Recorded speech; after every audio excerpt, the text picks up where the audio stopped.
Xiaomi's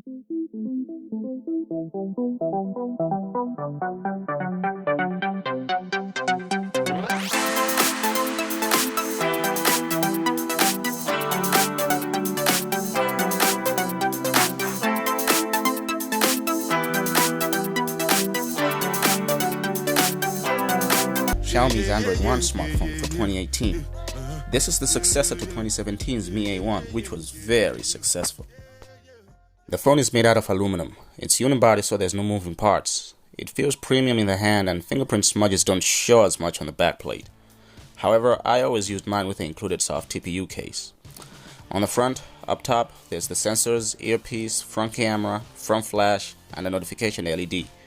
The notification LED is only one color, and that's white, but still better than having none in my opinion.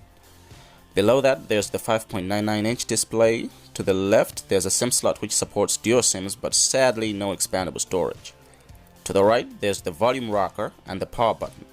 The buttons are reasonably tactile and offer very good feedback when pressed.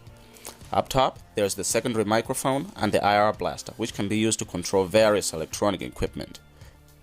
At the bottom, there's two grills. The left one houses the microphone, and the one on the right houses the speaker. The speaker does get reasonably loud. In between them is the USB Type-C connector.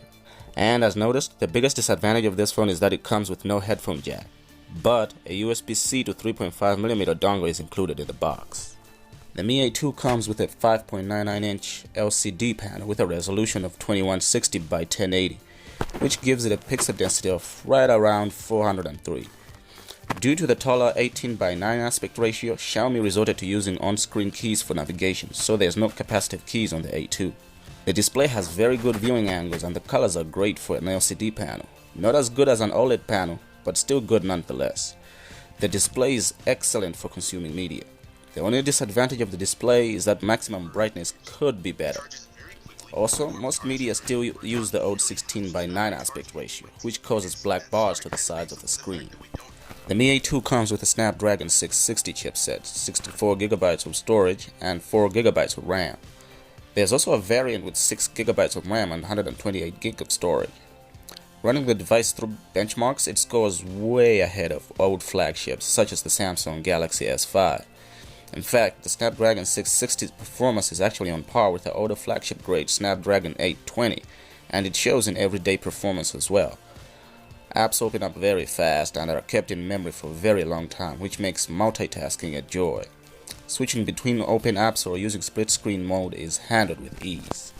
One of the biggest advantages of the Mi A2 is the fact that it's part of the Android One program, which guarantees fast security updates and at least 2 major Android updates. When I got the Mi A2, it was running Android 8.1, but I received an update to Android 9 Pie. The Android offered here is stock with no major alterations to slow it down. All the major features from Android Pie are here, from the new horizontal task switcher to the new navigation gestures. Also, there's the digital well-being feature, which helps monitor your cell phone usage and prevents any disturbances while you sleep. This is basically the mid-range version of the Google Pixel. The A2 comes with a dual camera setup on the rear. The primary camera is 12 megapixel and the secondary camera is 20 megapixels, both with an aperture of f1.75. The secondary camera is optimized for low-light photography and, when used together with a manual mode, does produce some amazing shots in low light without using the flash. Under good lighting, the picture quality is very good. There's high level of detail and dynamic range is decent. The camera app does come with portrait mode and edge detection is rather good, and it even works with the front camera despite not having a secondary sensor for depth information. The Mi A2 comes with a 3010 mAh battery, and initially I didn't expect it to last very long, but I was able to use it for a whole day.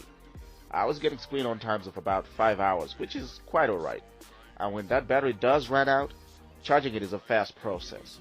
Using the supply charger, I could go from 0 to 100 in about an hour and a half. But the good news is the phone supports Qualcomm's Quick Charge 3.0, so charging times can be even shorter if you get the Quick Charge 3 compatible charger. Despite lacking a headphone jack, NFC, and expandable storage, this phone has a solid build, good display, nice collection of sensors, a capable processor, decent RAM, good camera, decent battery life, and pure stock Android. I'd say the pros outweigh the cons, and for the price, I'd say this is the best mid-range of 2018. All its closest alternatives are either priced higher or lacking in features. Thank you for watching this video. Be sure to like and subscribe, and I'll see you in the next video.